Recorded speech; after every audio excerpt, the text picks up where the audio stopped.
إن الحمد لله نحمده ونستعينه ونستغفره ونعوذ بالله من شرور أنفسنا ومن سيئات أعمالنا من يهده الله فلا مضل له ومن يضلل فلا هادي له ونشهد أن لا إله إلا الله وحده لا شريك له ونشهد أن محمدا عبده ورسوله.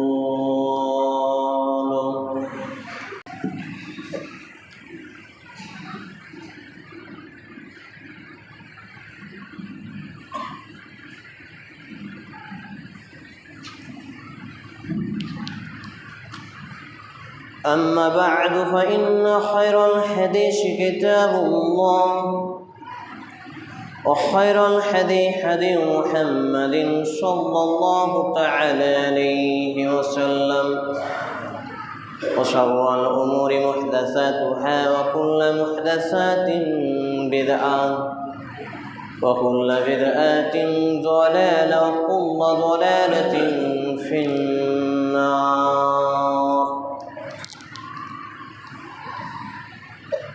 قال الله تعالى في كلامه المجيد والفرقان الحميد: أعوذ بالله السميع العليم من الشيطان الرجيم لترون الجحيم ثم لترونها عين اليقين ثم لتسألن يومئذ عن النعيم. الآية.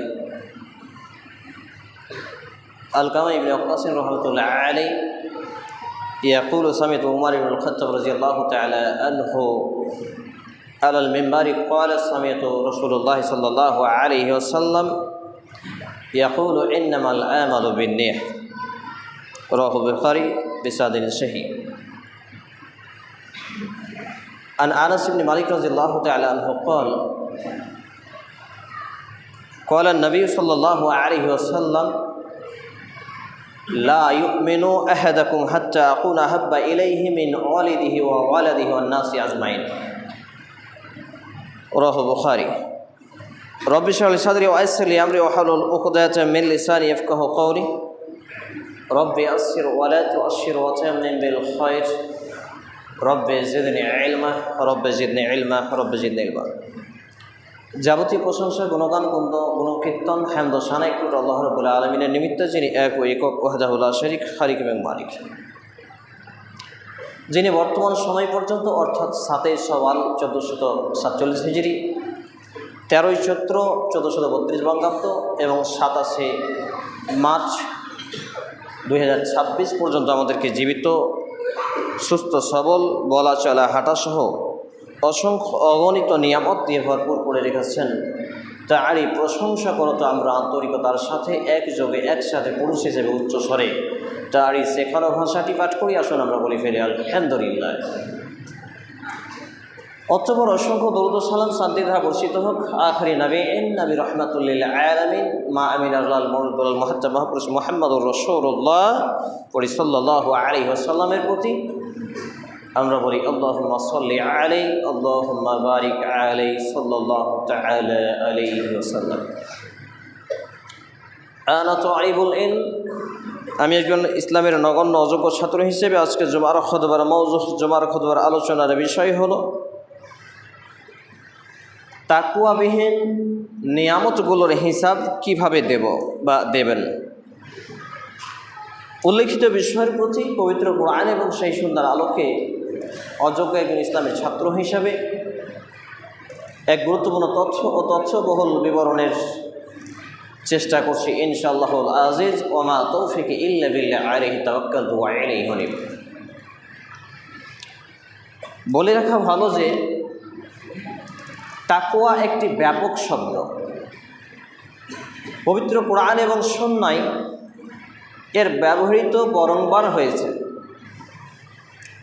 জুমার খুতবা আলোচনা বিস্তারিত করার আগে যে কথাটি বারংবার বলতে হচ্ছে, যদিও আপনাদের মসজিদে এটি তৃতীয় দফায় খুতবা, যারা হাঁটু গেড়ে হেলান দিয়ে ভর করে কাহিনার উপরে ভর করে বসে আছেন বা ঝেমাচ্ছেন ঘুমাচ্ছেন, তারা স্ট্রং হবেন, কারণ এটা জুমার দিনের সিস্টেমেটিক রুলস অফ ল, সুন্নাহ বিরোধী কার্যক্রম। একান্তই অসুস্থতা থাকলে কেউ হাঁটু গেড়ে ভর করে বা হেলান দিয়ে বসতে পারেন, অন্যথায় হাঁটু ছেড়ে বসতে হবে। এটা হচ্ছে বিধান। তাকওয়া কি এবং কেন বিস্তারিত আলোচনা করার সুযোগ নেই, তবে এই সম্পর্কিত একটি বই আমার লিখনে চলছে, ফালিল্লাহিল হামদ, ইনশাআল্লাহ তাআলা সেই বইটি খুব শীঘ্রই প্রকাশিত করব। আজকেই আপনাদের এখানে আসার পথে একটি গুরুত্বপূর্ণ বই আলহামদুলিল্লাহ রিলিজ হলো। সেটি হচ্ছে একটি অবহেলিত সুন্নাহ, মিসওয়াক, গুরুত্ব, প্রয়োজনীয়তা ও ফজিলত, এই শিরোনামে একটি বই আপনাদের এখানে খুতবায় বের হয়ে যাওয়ার পরেই কলকাতা থেকে ছেপে আসলো, আলহামদুলিল্লাহ, ফালিল্লাহিল হামদ। তাকওয়া মূলত আল্লাহ ভীতি যাদের মধ্যে থাকে তাদের মাধ্যম দিয়ে অর্জিত হয়। তাকওয়ার বিবরণ এটা দীর্ঘক্ষণীন একটি বিষয়। তাকওয়ার একটি বিবরণ আমরা এভাবে নিতে পারি যে আল্লাহ রাব্বুল আলামিন যে আমাদের উপরে রমাজান মাসের সিয়ামকে ফরজ করেছিলেন, সেখানে একটি শব্দ ছিল লা আল্লাকুম তাত্তাকুন, মুত্তাকি বা পরহেজগারিতা অর্জন করা।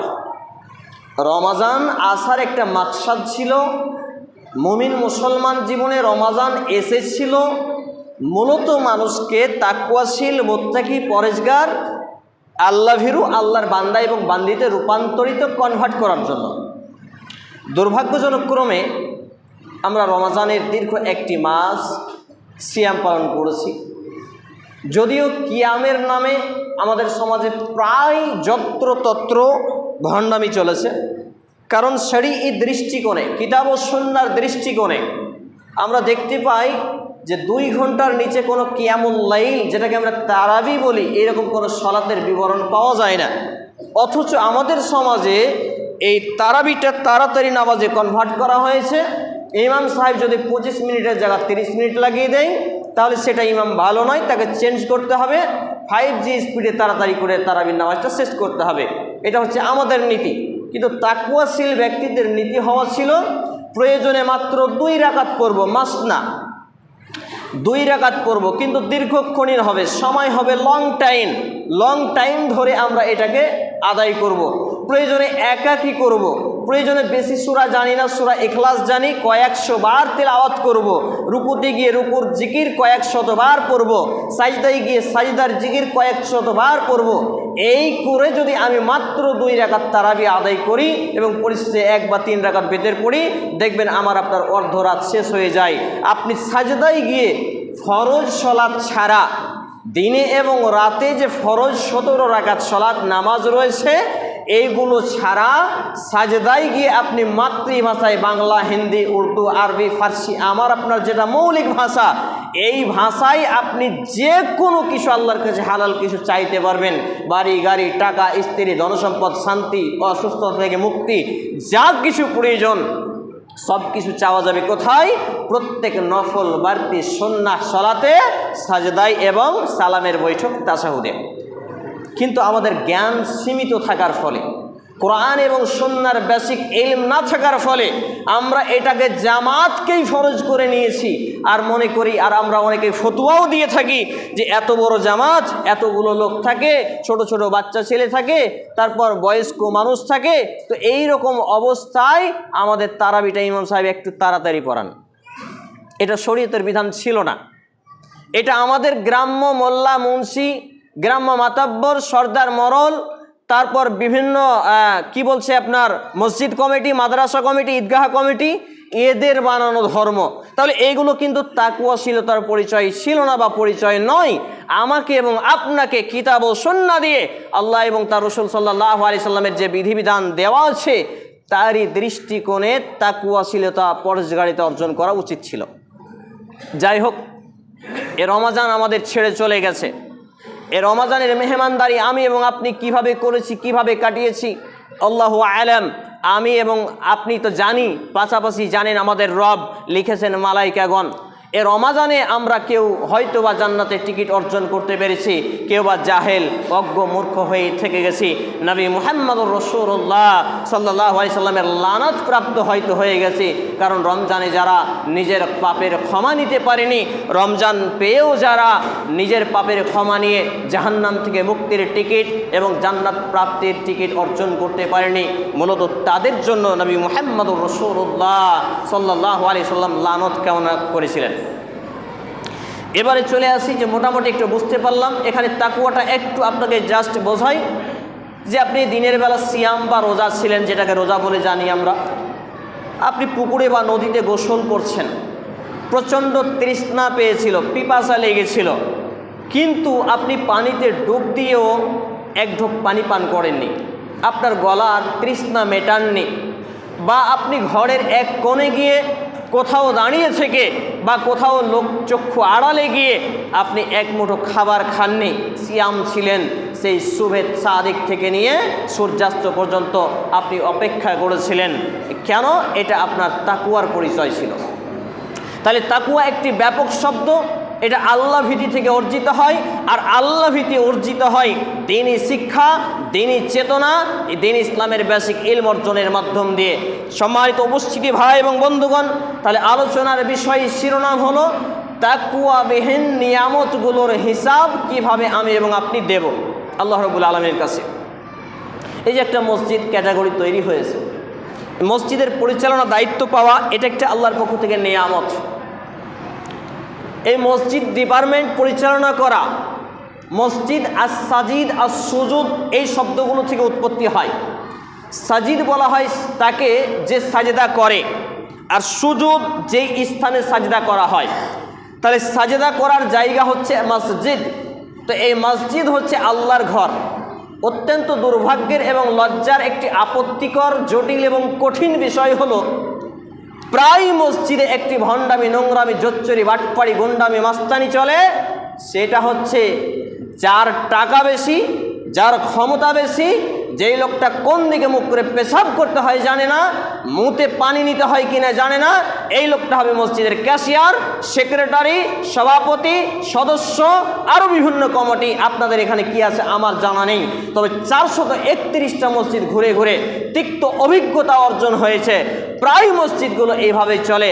রাজনৈতিক দলের নেতা সে হবে মসজিদের ক্যাশিয়ার। এইভাবে আল্লাহ দ্রোহী লোকগুলো আজকে মসজিদের দায়িত্ব পালন করছে। চিন্তা করুন, আল্লাহ প্রেমিক ছাড়া যারা মসজিদের দায়িত্ব নিয়ে আছেন, হয় আপনারা আল্লাহ প্রেমিক হয়ে যান, নয় আপনি আল্লাহর ঘর মসজিদের দায়িত্ব ছেড়ে দেন, অন্যথায় দুনিয়া এবং আখিরাতে আপনার এর ফল ভোগ করতেই হবে। সম্মানিত উপস্থিতি ভাই এবং বন্ধুগণ, দ্বিতীয় খুতবার পাঠের পরে আপনাদের সামনে 3টি আয়াতে কারিমা পাঠ করেছি। প্রসিদ্ধ সূরার প্রসিদ্ধ আয়াত কুরআনুল কারীম 606 নম্বর পৃষ্ঠা, 30তম পারা, 102 নম্বর সূরা, আয়াত নম্বর 6, 7 এবং 8, সূরা আত-তাকাসুরের আয়াত, প্রসিদ্ধ সূরার প্রসিদ্ধ আয়াত। আল্লাহ রাব্বুল আলামিন জানিয়েছেন, লাতারাউন্নাল জাহিম সুম্মা লাতারাউন্নাহা আইনাল ইয়াকিন সুম্মা লাতুসআলুন্না ইয়াওমাইযিন আনিন নাঈম। এই আয়াত 3টি যখন আমি পড়ি, সত্যি আমার রূহ প্রকম্পিত হয়, আমাকে ভাবিয়ে তোলে। কারণ প্রত্যেকটা মানব দেহে মেডিকেল সায়েন্স মতে আজকে বিভিন্ন কিডনি, হার্ট ট্রান্সফার করা হয় না এক শরীর থেকে আরেক শরীর, চক্ষু, বিভিন্ন কিছু আমাদের শরীরের এই পার্টসগুলো আজকাল ট্রান্সফার করা হয়। তাহলে এই মানব দেহে প্রত্যেকটা দরিদ্র থেকে দরিদ্র মানুষের শরীরে পা থেকে মাথা পর্যন্ত যেই সম্পদ আমাকে এবং আপনাকে আল্লাহ রাব্বুল ইজ্জাত দিয়ে রেখেছেন, তার আনুমানিক দাম কত জানেন? প্রায় 17.5 কোটি টাকা। সুবহানাল্লাহ, পড়বো না? প্রায় 17.5 কোটি টাকা। তাহলে যেই লোকটার 3 মুঠো খাবারও নেই, তাকে আল্লাহ রাব্বুল আলামিন তার বডিতে, তার শরীরে পা থেকে মাথা পর্যন্ত যেই সম্পদ দিয়ে রেখেছেন, সেই সম্পদ, সেই নিয়ামতের শুকরিয়া আদায় করতে পারবো? সেই নিয়ামতের পাই টু পাই আল্লাহ রাব্বুল ইজ্জাতের কাছে হিসাব দিতে পারবো তো? তাহলে আমি এবং আপনি তাকওয়া ছাড়া আমাদের নিয়ামতগুলো যেগুলো আল্লাহ রাব্বুল আলামিন দিয়েছেন, এর অপব্যবহার করছি না? এর পাই টু পাই আজকে চক্ষু পেয়েছি বিধায় চোখ দিয়ে কত নোংরা ফিল্ম, পর্নোগ্রাফি, ব্লু ফিল্ম, কত অবৈধ নারী, কত জেনা ব্যভিচার এই চোখের মাধ্যম দিয়ে পর্যন্ত আমরা করি, অঙ্গ প্রত্যঙ্গের মাধ্যম দিয়ে করি, হাত এবং পায়ের মাধ্যমে করি, এই জিহ্বা মুখের মাধ্যমে করি, এই কানের মাধ্যমে করি। প্রত্যেকটা সেক্টরে আমরা তাকওয়াহীনতা জীবন কাটাই আর আল্লাহ দ্রোহিতা জীবন কাটাই। আর এইভাবে কাটাতে কাটাতে প্রত্যেকটা মানুষের প্রায় 1700 থেকে 1750 কোটি টাকার সম্পদ আল্লাহ রাব্বুল আলামিন দিয়ে রেখেছেন। এর বিনিময়ে আমার এবং আপনার কাছে তিনি কি চেয়েছেন?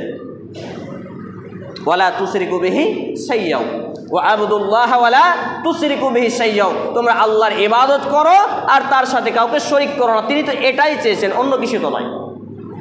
কিন্তু এটা কি তার জন্য? তাম পৃথিবীর সব কিছু একসঙ্গে মনে করুন আল্লাহর সাথে শিরক করলাম না, তার ইবাদত করলাম, আল্লাহ রাব্বুল আলামিনের মর্যাদায় শানে কিছু কমতি হবে? কিছু বাড়তি হবে? হবে না। আবার যদি সবাই আল্লাহ দ্রোহিতায় লিপ্ত হয়ে যায় তাহলে আল্লাহ রাব্বুল আলামিনের কিছু মর্যাদা কমবে? কখনোই নয়। মূলত এটা এজন্যই যে আল্লাহ রাব্বুল আলামিন এর বদৌলতে আমাকে এবং আপনাকে জাহান্নামের আগুন থেকে বাঁচাবেন এবং জান্নাতের অফুরন্ত নিয়ামত দান করবেন, বলি সুবহানাল্লাহ। তাহলে তাকওয়াহীনতা জীবন কাটাতে গিয়ে আল্লাহর দেওয়া অসংখ্য অগণিত নিয়ামত রাজির হিসাব কিভাবে দেব? আজকে যেই সব পেশেন্ট রোগীগুলো আইসিইউতে ভর্তি থাকে, এই আইসিইউতে ভর্তি থাকা লোকগুলো পার ডে, এভরিডে কত টাকা করে তাদের বাজেট হয়? সর্বনিম্ন 10,000 নাকি? আমি এবং আপনি আনলিমিটেড অক্সিজেন নিচ্ছি না? আল্লাহ রাব্বুল আলামিন আমার এবং আপনার কাছ থেকে ক টাকা নেন? আমাদের সময় তো জুড়ে না দিনে এবং রাতে 5 ওয়াক্ত সালাত মসজিদে হাজিরা দেওয়া। রমজান মাসে অনেক মসজিদে জায়গা পাওয়া যায়নি, ইফতার করে গিয়ে কোথায় সালাত আদায় করব জায়গা পাইনি। ঈদের দিন ফজরের নামাজে আমি ইমামতি করেছি আর মুয়াজ্জিন আর একজন, মাত্র 3 জন। নামাজ শেষ হওয়ার আগে হয়তো একজন এসেছিলেন, পরে দেখলাম 4 জন আমাকে নিয়ে। বলুন, এত বড় বড় মসজিদ নির্মাণ হলো শুধুমাত্র শুকুর আলীদের জন্য, যারা শুক্রবারের মুসল্লি তাদের জন্য, শুধুমাত্র জুমা যারা আসবে তাদের জন্য। তাহলে এইগুলো যারা মসজিদের দায়িত্ব পালন করছেন, এই যে আমি যখন ঢুকলাম, যিনি আমার সাথী আজকে আইলেন খুতবায়, তার বাথরুম পেয়েছে। মসজিদটা কালেকশনের টাকায় নির্মাণ হয়েছে নাকি? তো মসজিদ তো মসজিদের টয়লেট ব্যবহার করতে হবে, তো টয়লেট যদি ভরে যায় তো ওটা কালেকশন করে পরিষ্কার করা যায় না? সাজর মোর সুতি সহ বেশ কয়েকটা মসজিদে এই বিষয় নিয়ে কথা বলেছি। মানে মসজিদে বাথরুমে তালা মারবে। আমি বললাম, মসজিদে যদি আপনাকে বাথরুমে তালা মারতে হয়, মসজিদের গেটেও আপনি তালা মেরে দেন। তো বলছে এখানে নামাজ পড়বে, তো ওইখানেও পায়খানা করবে। একটা হিন্দু রাস্তা দিয়ে যাবে, তার যদি পেশাব পায়খানা প্রয়োজন পড়ে, সে মসজিদের পেশাব পায়খানা ঢুকবে। কোথাকার আপনি ইসলাম শিখেছেন? আপনি বলছেন এলাকার লোক এসে পায়খানায় ঢুকে যায়, পায়খানা ভরে যাবে। এলাকার লোকের চাঁদা তুলেই তো মসজিদ করছেন নাকি ভাই? তো এলাকার লোকের চাঁদা তুলে আবার পায়খানাটা পরিষ্কার করবেন? এই কথা খুতবায় জোরালো কণ্ঠে বলাই। বিএড কলেজের পাশে সাজুর মোড়ে সব থেকে বড় মসজিদ, ইমাম সাহেব বললেন, একদম হক কথা বলেছেন। তিনি ঘোষণা করলেন মসজিদ কমিটি বসে যাবেন। বসার পরে পাশে আলহামদুলিল্লাহ 3টা বা 4টা কুয়া কাটানো হয়েছে। এখন আনলিমিটেড পেশাব পায়খানা খোলা। আরে ভরে যাবে, আবার চাঁদা তুলে পরিষ্কার করবে। এটা ইসলামের সৌন্দর্য। কিন্তু আপনি মুসল্লি, আমরা তো মুসল্লির ভাই, মেহমান, এক জায়গা থেকে এসছি, পেশাব পায়খানার প্রয়োজন পড়লে কোথায় যাব? নীতি পরিবর্তন করুন। এইভাবে জবাব আল্লাহকে কিভাবে দেবেন? তারপর মসজিদের ক্যাশিয়ারি যারা আছেন, মসজিদের ক্যাশিয়ারি করা মানে শুধু টাকা গোনা নয়। মসজিদের ক্যাশিয়ারি করা, সভাপতি হওয়া মানে শুধু খাতায় লিখিত করা নয়। মাঝে মাঝে মসজিদের জায়নামাজটা নোংরা হয়ে আছে, নিজে হাতে খেচে দিতে হবে, বাড়িতে নিয়ে পরিবারকে খাজাতে হবে, মসজিদটা ধোয়া মোছা করতে হবে। আর শুধু তাই নয়, মসজিদের পেশাব পায়খানাতে গু লেগে থাকলে ওইটাও সাফ করতে হবে গো। সম্মানিত উপস্থিতি ভাই এবং বন্ধুগণ, আজকে আমাদের সমাজ এই 3টে আয়াতের ব্যাখ্যা যদি সাময়িকভাবে তাদের জীবনে ফিটিং করে নিতে পারে, আমি আমার ক্ষুদ্র জ্ঞান দিয়ে গবেষণায় যেটুকু কুলিয়ে পেয়েছি, আমার এবং আপনার জাহান্নাম থেকে দূরে এবং জান্নাতের কাছাকাছি যাওয়ার রাস্তা তৈরি হয়ে যাবে ইনশাআল্লাহ তাআলা। আল্লাহ তাআলা বললেন, লা তারা উন্নাল জাহিম, তোমরা অবশ্যই জাহান্নাম দেখবে। আবার বলছেন সুম্মা লা তারাউন্নাহা আইনাল ইয়াকিন, তোমাদের চক্ষু দিব্যি প্রত্যয়মান হবে, দেখবে, এ থেকে কোনোদিন বাঁচতে পারবে না। সুম্মা লা তুসআলুন্না ইয়াওমাইযিন আনিন নাঈম, শুনে রাখো, সেই দিন বিচারের মাঠে প্রত্যেকের নিয়ামতের হিসাব পাই টু পাই করে নেওয়া হবে। এবার চলে যান সূরা আয-জিলজালের আয়াত, ফামান ইয়া'মাল মিসকালা যাররাতিন খায়রান ইয়ারাহ ওয়া মান ইয়া'মাল মিসকালা যাররাতিন শাররান ইয়ারাহ। বিন্দু পরিমাণ, অণু পরিমাণ যদি আপনি ভুল কাজ করেন, পাপ কাজ করেন, কিয়ামতের মাঠে আপনি দেখতে পাবেন বিন্দু পরিমাণ, অণু পরিমাণ, সরিষার দানা পরিমাণ যদি আপনি নেকির কাজ করেন, কিয়ামতের মাঠে জলজল করে আপনি দেখতে পাবেন। সম্মানিত উপস্থিতি ভাই এবং বন্ধুগণ, আজকে আপনি কোন নিয়তে মসজিদের দায়িত্ব নিয়েছেন, কোন নিয়তে মসজিদের কমিটি হয়েছেন, আপনার নিয়ত আপনি জানেন, আপনার নিয়ত জানেন আল্লাহ রাব্বুল আলামিন, কারণ তিনি হচ্ছেন আলিমুল বিজাতিস সুদূর, অন্তরের স্থলের খবর তিনি জানেন। তিনি, আপনি মুখে এক কথা বলতে পারেন, অন্তরে আরেক বীজ ভরে রাখতে পারেন। এ কথা আমি মানুষ আদমজাত আমাকে ছুপিয়ে রাখতে পারলেও আল্লাহ রাব্বুল আলামিনকে ছুপানো যাবে না। আপনার অন্তরের খবর তিনি জানেন। আপনি মসজিদের দায়িত্ব পালন করছেন দুনিয়ার লোভে নাকি আল্লাহর সন্তুষ্টি অর্জনের জন্য, এ কথা আপনার নিয়ত জানে। আপনার নিয়ত যদি হয় আল্লাহর সন্তুষ্টি, আপনি বিচারের মাঠে বেঁচে যাবেন। আপনার নিয়ত যদি হয় দুনিয়ার কোনো খ্যাতি অর্জন, আরও কিছু, আপনি বিচারের মাঠে ফেঁসে যাবেন। যে হাদিসটি আমি আপনাদের সামনে দ্বিতীয় খুতবার পরে দ্বিতীয় দফায় পাঠ করেছিলাম, আলকামা ইবনে ওয়াক্কাস রাহমাতুল্লাহ আলাইহি ইয়াকুলু সামি'তু উমর ইবনে খাত্তাব রাদিয়াল্লাহু তাআলা আনহু আলাল মিম্বারি ক্বালা রাসূলুল্লাহ সাল্লাল্লাহু আলাইহি ওয়াসাল্লাম ইয়াকুলু ইন্নামাল আমালু বিন্নিয়াহ। আলকামা ইবনে ওয়াক্কাস একটা তাবেঈ, তিনি বলছেন, আমি উমর ইবনে খাত্তাব রাদিয়াল্লাহু তাআলা আনহুকে মিম্বারের উপরে দাঁড়িয়ে বলতে শুনেছি। তিনি বলছেন, আমি নবী মুহাম্মদুর রাসূলুল্লাহ সাল্লাল্লাহু আলাইহি ওয়াসাল্লামকে মিম্বারের উপরে দাঁড়িয়ে বলতে শুনেছি যে প্রত্যেক কাজের ফলাফল, রেজাল্ট হবে, তার সওয়াব দেওয়া হবে বা তার বেনিফিট দেওয়া হবে তার নিয়তের উপরে বিবেচনা করে। আমার এবং আপনার নিয়ত যদি আল্লাহর সন্তুষ্টি হয় তাই পাবো। সেই সময়টা ছিল মক্কা থেকে মদিনা হিজরত কাল। নবী মুহাম্মদুর রাসূলুল্লাহ সাল্লাল্লাহু আলাইহি সাল্লাম বলছেন, যেই ব্যক্তি মক্কা থেকে মদিনা হিজরত করবে কোনো নারীকে বিবাহ করার জন্য, সে তাই পাবে। যেই ব্যক্তি মক্কা থেকে মদিনা হিজরত করবে আল্লাহ তার রাসূলের সন্তুষ্টির জন্য, সে তাই পাবে। আজকে আমরা যে যে পদে আছি, যে যে জায়গায় আছি, হোক আমি ইমাম, হোক আমি খতিব, হোক আমি মুয়াজ্জিন, হোক আমি মসজিদ কমিটি, হোক আমি মাদ্রাসা কমিটি, হোক মেম্বার, চেয়ারম্যান, আরও কিছু, বা পিতা বা স্বামী, প্রত্যেকেই প্রত্যেক জায়গার দায়িত্বশীল হয়ে আছি। আমরা প্রত্যেক দায়িত্ব সম্পর্কে জিজ্ঞাসিত হবে। আমাদের প্রত্যেকটা হিসাব নেওয়া হবে নিয়ামতের। এইগুলো সব নিয়ামত, হাত, কান, চোখ, নাক, মুখ, অক্সিজেন, এই খাদ্য, পানি, ফ্যান, লাইট, এই যে খুতবা দিচ্ছি আমি, এটাও একটা নিয়ামত। আমি হক কথা বলছি নাকি ভণ্ডামি করছি, সমাজের গোলামি করছি নাকি হক কথা বলছি, কোরআন সুন্নাহর কথা বলছি, এই নিয়েও আমাকে কৈফিয়ত নেওয়া হবে। এই করে করে পাই টু পাই প্রত্যেকটা মানুষ। আমার এবং আপনার জীবনে সব থেকে বড় নিয়ামত হচ্ছে একটা, সেটা হচ্ছে হায়াত। সেটা কি? হায়াত, জীবন। কারণ গত রমাজানে আমি এবং আব্বু রাহিমাহুল্লাহ, আলেম মানুষ ছিলেন, একই মসজিদে একই সঙ্গে ইফতার করেছি, একই মসজিদে একই সঙ্গে তারাবি পড়েছি। কিন্তু এই রমাজানে, যেহেতু তিনি গতই 3 আগস্ট দুনিয়া ছেড়ে বিদায় নিয়েছেন, এই রমাজানে একাকী, তাকে আর পাইনি। তাহলে যারা কবরে চলে গেছেন তারা কি হয়েছেন? নিয়ামত থেকে বঞ্চিত হয়ে গেছেন। তাদের কৈফিয়াত, তাদের হিসাব নিকাশ চালু হয়ে গেছে। তাহলে দুনিয়াতে আমার এবং আপনার সব থেকে বড় নিয়ামত, এটা আমার গবেষণা, সেটা হচ্ছে হায়াত। আমাকে এবং আপনাকে আল্লাহ রাব্বুল আলামিন আয়ু দিয়ে রেখেছেন, বাঁচিয়ে রেখেছেন, মানে এখনও ভালোবাসেন। এই যে 2019-20 সালে করোনা ভাইরাস এসেছিল, লক্ষ লক্ষ মানুষ দুনিয়া থেকে চলে গিয়েছিল, সেই সময় যদি আমি এবং আপনি মারা যেতাম, আমার এবং আপনার অবস্থানটা কোথায় হতো? চিন্তা করেছেন? কিন্তু এখন পর্যন্ত আল্লাহ তাআলা আমাকে এবং আপনাকে বাঁচিয়ে রেখেছেন 2026 পর্যন্ত, প্রায় অর্ধ যুগ পর্যন্ত বাঁচিয়ে রেখেছেন। তাহলে এই সময় পর্যন্ত বাঁচিয়ে রেখেছেন মানে কি করেছেন? পৃথিবীর সব থেকে মূল্যবান, সব থেকে বড় নিয়ামত আমাকে এবং আপনাকে তিনি দিয়ে রেখেছেন। এখনও আমার এবং আপনার তওবা করে ফিরে আসার সময় আছে। এখনও তওবা ইস্তিগফারের মাধ্যমে আল্লাহ রাব্বুল আলামিনের নৈকট্য অর্জনের সময় আছে। আমাদের সমাজে ইসলামী জ্ঞান, ইসলামী চেতনা এবং দায়িত্ববোধ না থাকার ফলে হাজারো অন্যায়, হাজারো অপকর্ম আমার মতো হুজুররা পর্যন্ত করে, অনেক দিনী ভাইরা করে, অনেক মুসলমানরা করে, আর বিশ্বব্যাপী মিডিয়া সহ তাদেরকে জঙ্গি, সন্ত্রাসী, উগ্রবাদী, দেশদ্রোহী আর বিভিন্নভাবে তকমা লাগায়। এর মুখ্য এবং সূক্ষ্ম কারণ মুসলমানরা আজকে কোরআন এবং সুন্নাহ, কিতাব ও সুন্নাহর জ্ঞান অর্জন থেকে পিছিয়ে, স্টাডি, পড়াশোনা, গবেষণা থেকে পিছিয়ে, তারা এর উপরে আমল বাস্তবায়ন থেকে পিছিয়ে। মূলত এজন্যই তাদেরকে আজকে কোণঠাসা করা হচ্ছে।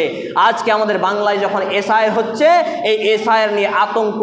মানুষ আল্লাহকে যতটা ভয় করে না, ততটা সরকারকে ভয় করে। নাউযুবিল্লাহি মিন যালিক। সম্মানিত উপস্থিতি ভাই এবং বন্ধুগণ, খুতবার শেষাংশে এসে আমি আপনাকে যেটা মেসেজ দিতে চাইছি, দেখুন, তাকওয়াবিহীন নিয়ামতের হিসাব আমি এবং আপনি আল্লাহর কাছে দিতে পারবো না। অতএব প্রত্যেকটা ক্ষেত্রে আমার এবং আপনার নিয়তটাকে সাফ করতে হবে। নিয়তটা সাফ এইরকমভাবে করতে হবে, যেটাই আপনি ভালো কাজ করুন না কেন, সেই ভালো কাজের নিয়ত, ইখলাস এতটা দৃঢ়তা রাখতে হবে, সেটা হচ্ছে আল্লাহর সন্তুষ্টি। আমি যদি 1 টাকা দান করি, আল্লাহর সন্তুষ্টি। আমি যদি বাপ মায়ের সেবা করি, আল্লাহর সন্তুষ্টি। আমি যদি কোনো মানুষের উপকার করি, আল্লাহর সন্তুষ্টি। আমি যদি মসজিদটা ঝাড়ু দিই, আল্লাহর সন্তুষ্টি। আমি যদি বক্তব্য দিই, আল্লাহর সন্তুষ্টি। আমি যদি কথা বলি, আল্লাহর সন্তুষ্টি। আমার বাপ মা, ভাই বোন, আত্মীয় স্বজন, বংশ, সরকার, অমুক তুমুক, কে কি বললো, কোনো পরোয়া নয়। আল্লাহর সন্তুষ্টি নিয়ে যখন আপনি কথা বলবেন, কাজ করবেন, তখন ইনশাআল্লাহ তাআলা আল্লাহর রহমত আপনার উপরে ছেয়ে যাবে, আমার উপরে ছেয়ে যাবে, এবং আমি এবং আপনি আল্লাহর সাহায্য পাবো ইনশাআল্লাহ তাআলা। অতএব আমাকে এবং আপনাকে যে মেসেজটা নিতে হবে, যে ইন্নামাল আমালু বিন্নিয়াহ, প্রত্যেক কাজের ফলাফল, রেজাল্ট যেহেতু আসবে নিয়তের উপরে, আমার এবং আপনার নিয়তটাকে সাফ রাখতে হবে। দেখুন, নিয়ত সাফ না রাখার ফল, মাত্র 5 মিনিট সময় নিচ্ছি, তারপর খুতবা গুটিয়ে দেব। সেটা হলো, নিয়ত সাফ না থাকার ফলাফল হলো, রমজান মাসব্যাপী বেশিরভাগ মানুষ সিয়াম রেখেছেন। আমি জিজ্ঞেস করেছি, আমি কারো অন্তরের খবর বলছি না, বাস্তব যেটা প্রকাশ পেয়েছে সেটা বলছি। যখন জিজ্ঞেস করলাম যে ভাই, এইভাবে নামাজ পড়েন না, রোজা রাখছেন কেন, তো বলছে রোজা যদি না রাখি তো বাড়িতে গরম ভাত রান্না করে দিবেন, ওই ঠান্ডা ঠুন্ডি খেতে হবে, না তো না খেয়েই থাকতে হবে, তো টানা হাজারা করে রোজাটা রাখি। নাউযুবিল্লাহি মিন যালিক। বুঝতে পারছেন?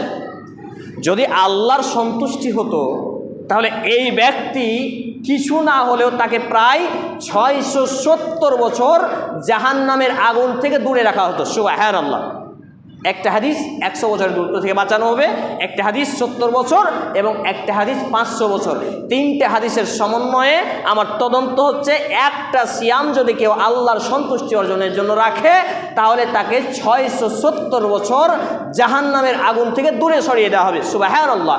আর প্রথম আসমানে, আমাদের দুনিয়া থেকে প্রথম আসমানের দূরত্ব হচ্ছে 500 বছরের পথ। তাহলে 670 বছরের পথ জাহান্নাম থেকে তাকে দূরে সরিয়ে দেওয়া হবে। মানে কতটা শান্তি, বুঝতে পারছেন? কিন্তু এই ব্যক্তি রোজা রাখলো কেন? গরম খেতে পাবে না সে। বুঝলেন?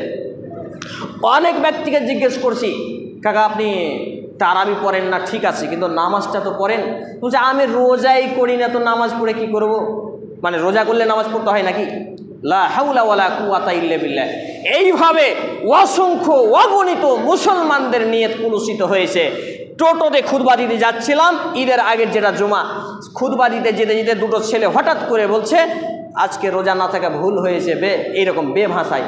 আমি চিন্তা করলাম কেন? বলছে অমুক মসজিদে এইরকম ইফতার দিবে, অনেক রকম ফলমূল দিয়ে, রোজাটা থাকলে ইফতারটা করতে পেতাম। লা হাওলা ওয়ালা কুওয়াতা ইল্লা বিল্লাহ। তাহলে এই যদি মুসলমানদের ইমানি অবস্থা হয়, ভাবনা করুন, চিন্তা করুন, আমরা আমাদের ছেলেমেয়েরা তাকওয়াশীল হয়ে গেছে, জান্নাত পেয়ে যাবে, জাহান্নাম থেকে বেঁচে যাবে, বাস, তাই তো? জি না, কখনো নয়। এই জন্য আমি বলি, সব থেকে বেশি যে বড় ইবাদত, তাওহীদের থেকে বড় ইবাদত, সেটা হলো শিক্ষা, এডুকেশন, এডুকেটর, এডুকেটেড, ইত্যাদি। এই শিক্ষা বিষয়ে বীজ বপন করুন। মসজিদে আপনি শিক্ষার বিস্তার লাভ করুন। সাপ্তাহিক, দৈনিক, মাসিক, বাৎসরিক আপনি চলমান চালু করুন। আপনার ইমামকে দিয়ে শুরু করুন, আরও 5টা ইমাম নিয়ে আসুন। এইভাবে আপনি তালিমি বৈঠক করুন। ইজতেমা করার দরকার নেই, সংগঠনে যুক্ত হতে বলবো না, তবে আপনাকে অবশ্যই অবশ্যই আল্লাহর সন্তুষ্টি অর্জনের জন্য জ্ঞান অর্জনের বিস্তার লাভ করাতে হবে। তবে এটা 7 দিনে 7 দিনই করা নিষেধ আছে, 7 দিনে 6 দিন 5 দিন এরকম করতে পারেন। সম্মানিত উপস্থিতি ভাই এবং বন্ধুগণ, আলোচনার শেষাংশে এসে একেবারে শেষ পর্যায়ে চলে এসেছি। আমি আপনাকে বলতে যাচ্ছি, তাকওয়া অর্জন করতে হলে আল্লাহ ভীতি লাগবে, আল্লাহ ভীতি অর্জন করতে হলে শিক্ষা লাগবে, আর শিক্ষা ছাড়া পড়া ছাড়া গড়া যায় না। আর এইগুলো করতে হলে পড়তে হবে, আর পড়ার পরে লড়তে হবে। তারপরেই মূলত আমাদের সমাজে বিকাশ, নৈতিক দায়িত্ববান যুবক যুবতী এবং সমাজে দায়িত্ববান অভিভাবক অভিভাবিকা তৈরি হবে ইনশাআল্লাহ তাআলা। আজকে এখানে সচেতন মানুষ রয়েছেন, এতগুলো মুসল্লির মধ্যে মুখে দাড়িওয়ালা কয়েকজন পাবো, লজ্জা দিচ্ছি না, অনুশোচনা জাগ্রত করছি। এতগুলো মানুষের মধ্যে কয়েকজন 5 ওয়াক্ত নামাজি পাবো, এতগুলো মানুষের মধ্যে আমার মতো হয়তো ভাঙা চুরে করে কোরআন তেলাওয়াত করতে পারা মাত্র কয়েকজন পাবো।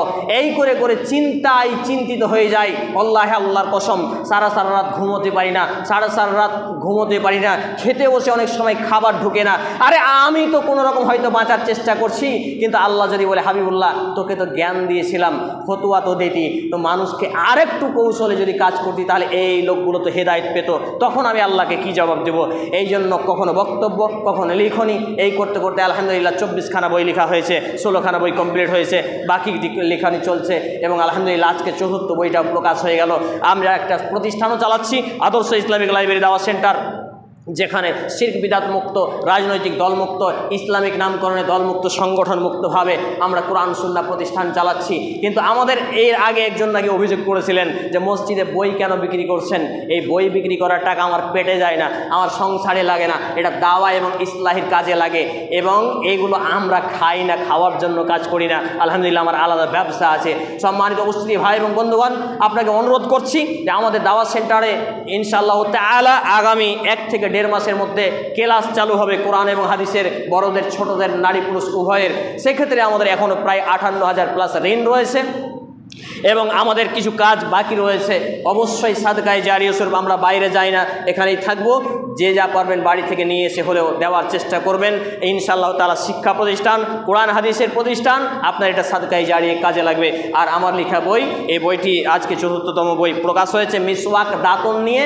এর গুরুত্ব কত, মানুষ সিগারেট বিড়ি রাখে, গ্যাস লাইট রাখে, কিন্তু মিসওয়াকের গুরুত্ব কত বইটিতে তুলে ধরা হয়েছে। ছোট্ট বই, অবশ্যই সাধ্য অনুপাতে হবে, নিয়ে যাবেন। জাযাকুমুল্লাহ খায়র। এ বলে আজকের জুমার খুতবা আলোচনা এখানে জানছি। পরিশেষে আল্লাহ রাব্বুল আলামিনের কাছে দোয়া রাখি, হে আল্লাহ রাব্বুল আলামিন, যতগুলো কথা বললাম সমস্ত কথাগুলোর উপরে আগে আমাকে আমল করার তৌফিক দান করুন, আমরা বলি আল্লাহুম্মা আমিন। কারণ আমি বক্তব্য দিলাম, যদি আমল না থাকে কবরে পিটিয়ে আমাকে তক্তা বানানো হবে। তাই নিজের হেদায়েত আগে কামনা করি, তারপর উপস্থিত ভাই এবং বাবা জীবনকে এ পথে চলার, অর্থাৎ তাকওয়াশীল, আল্লাহ আপনার নিয়ামতগুলোর অবহেলা না করে সে অনুপাতে জীবন চলার তৌফিক দান করুন, আমরা বলি আল্লাহুম্মা আমিন।